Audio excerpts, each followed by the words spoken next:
She never expected to hear from him again. Not after the divorce.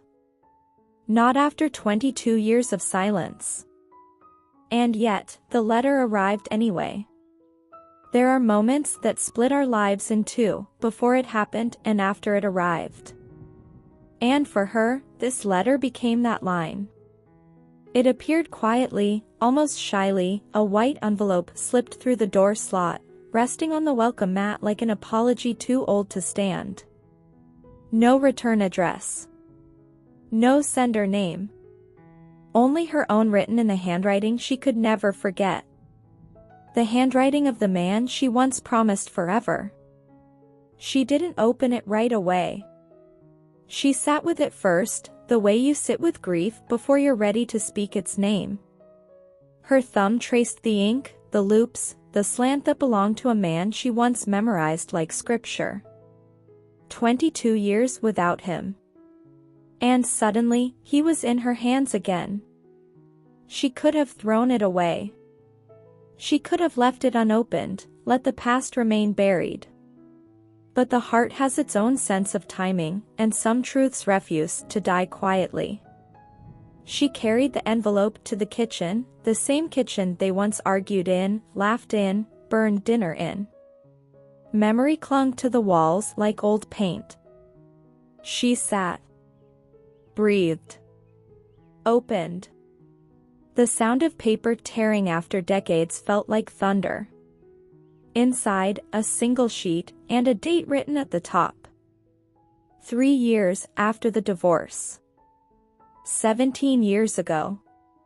She froze. This letter was never sent. Or maybe it was, and time delivered it late, the way regret always does. She unfolded the page, hands trembling slightly. If you're reading this, it means I didn't make it back. The first line took the air from her lungs. He had written this knowing death was close. Knowing there were words he never said, and might never get to. She kept reading. I thought leaving would free us. I told myself we were better apart than broken together. I was wrong.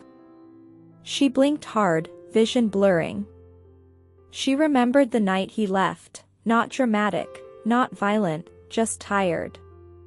Two people sitting at a table, realizing love isn't always enough to keep a life standing. No slammed doors. No screaming. Just silence that tasted like endings. She had spent years believing he never thought about her again. But here he was writing through the last years of his life. I want you to know what I was too afraid to say while we still had time. You were not the mistake. I was the coward.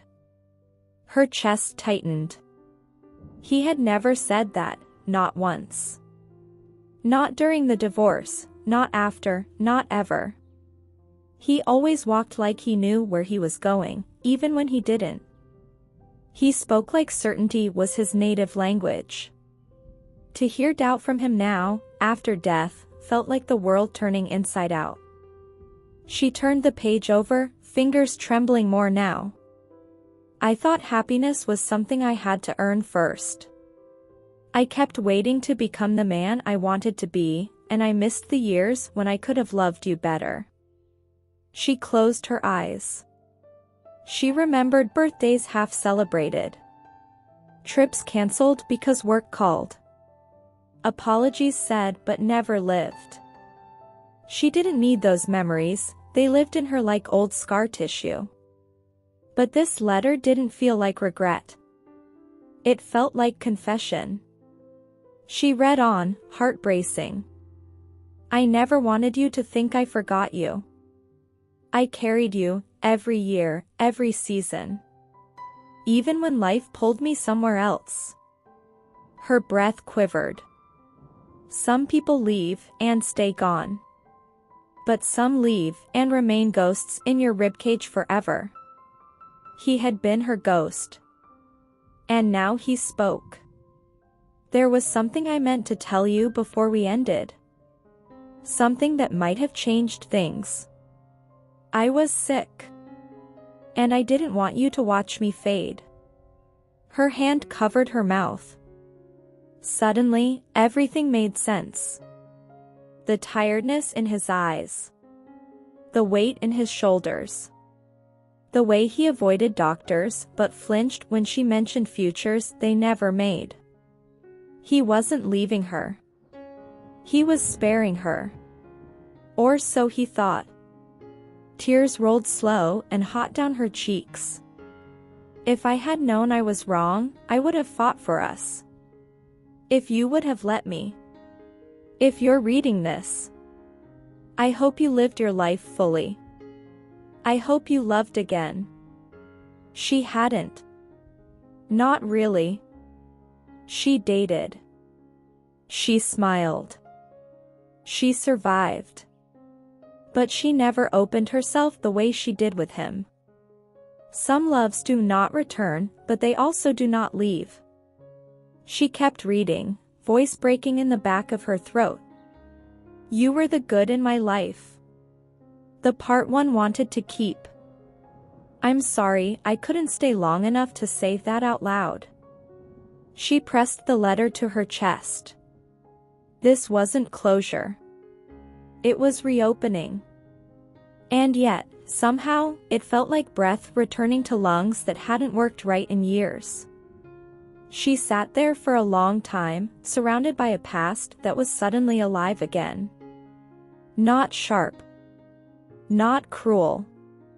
Just tender, like something that still mattered. When she folded the letter back into the envelope, she noticed something she hadn't before. A second sheet, tucked behind the first. She pulled it out, fingers trembling anew. It wasn't his handwriting. It was her mother's. Smaller. Tighter. Written on a date nearly a decade later. She hadn't expected another voice. Another truth. Another door into the past.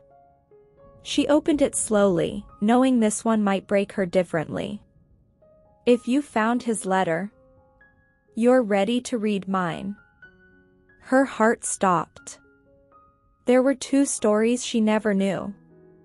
And now, they were both waiting for her.